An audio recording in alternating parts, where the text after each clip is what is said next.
I'm Roger Penrose. I'm the Emeritus Rouse Ball Professor of Mathematics at the University of Oxford. I've been interested in issues to do with consciousness and its connection with deep issues in physics for many years. I certainly hope that this conference will be an opportunity to convey ideas of deep importance in how science is trying to grapple with these questions of consciousness and to promote these ideas to the general public, and the arguments that go on between different points of view, which will go on and which must go on for a long time to come. There is a current view that consciousness is something which arises from some complicated computation. So we have our computers, and people think that because they can do things amazingly fast and they can calculate very quickly and they can play chess extremely well, that they're superior to us even, and that it's only that some complicated aspect of this computational activity, somehow consciousness arises from that. Now my view is quite different from this. I think there is a lot of computational activity going on in the brain, but this is basically unconscious. So consciousness seems to me to be something quite different. What we do when we understand something is not computing. There's something else going on. But at the same time, I'm a great believer in science, and that what's going on in our heads is still obeying the same laws that are going on in the universe outside us. However, those laws are not things that we necessarily fully understand today. To be understanding something, you need to be aware of it. And to be aware of it, you're conscious of it. And so you are invoking your consciousness.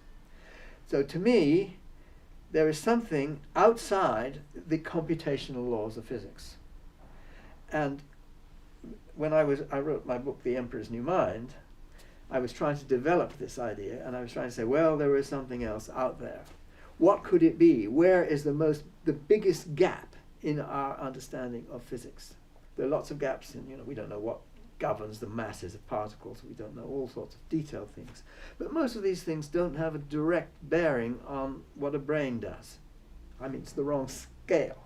There is a big gap in our understanding of the laws, and this big gap is within present-day quantum mechanics.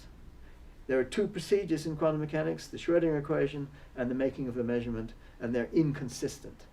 I say it quite strongly. It's not just that we haven't got the right interpretation of quantum mechanics, they're just inconsistent. Now that's interesting. If there was a huge gap, maybe that gap is where the theory has to be outside a computational system. Okay, this is, many people will dispute that, and they say, well, this is, taking your logic too far, and so on. Well, it seems to me there is logic in this. The next step, though, is the one that people mostly question. Because if inside our heads we are exploiting that gap, it means that we have quantum development in the system which takes us to a level somewhat beyond present technology in our experiments. The experiments still support quantum mechanics, and we have not yet seen where something new has to come in. But there are good reasons, in my opinion, when we look at going back to these two major revolutions of 20th century physics, quantum mechanics on the one hand, Einstein's theory of general relativity, space-time is not flat, it's curved, gravity is not a force, it's somehow a curvature. There is something quite different from other kinds of physics going on there.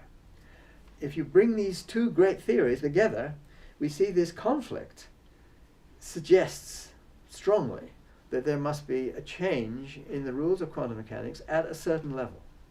And that certain level is not too unreasonable that it should be relevant in the brain, because it has to do with the movement of mass of a very tiny amount. It's very big for quantum mechanical experiments, but very tiny even for things in biology. So we're looking for tiny displacements of mass. That's the Schrödinger's cat, if you like. They can be in two places at the same time, but then it spontaneously becomes one or the other. And in its becoming one or the other, it's doing something non-computational.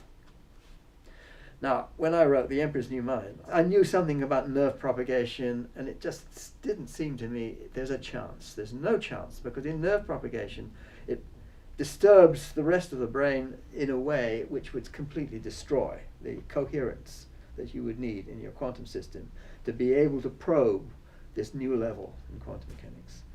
But still, I thought, when I finished writing the book, maybe I will see the answer. No, I didn't. But the answer, in a certain sense, may have come because Stuart Hameroff read my book, and he contacted me and said, well, look, maybe you don't know about these things in the brain, these microtubules. And I thought, microtubules, what's that? In my ignorance, I didn't know about them. If I had, I might have said, well, maybe that's a good place to look. And it seemed to me that was a much better place to look. You could conceivably imagine the kind of isolation that was necessary. It still goes beyond normal people's understanding of the kind of isolation you would expect to find in a cell, but there is a reasonable chance. And since it happens, since we are conscious, we can understand things, we seem to do things which go beyond a purely computational activity, the logic is, well, maybe this is in the microtubules, because that's the best candidate I've ever seen. And so we got together, and the ideas we then developed from there. My ideas came from the physics and from my desire, the feeling that in order to understand consciousness, we need this kind of level of coherent quantum mechanics, and that the state reduction has to come in. So it's the idea of the OR, if you like, has to be part of the scheme. But then exactly why, what part of the brain's involved, and where, what is the neurochemistry, what are the structures in the brain, that's all Stuart.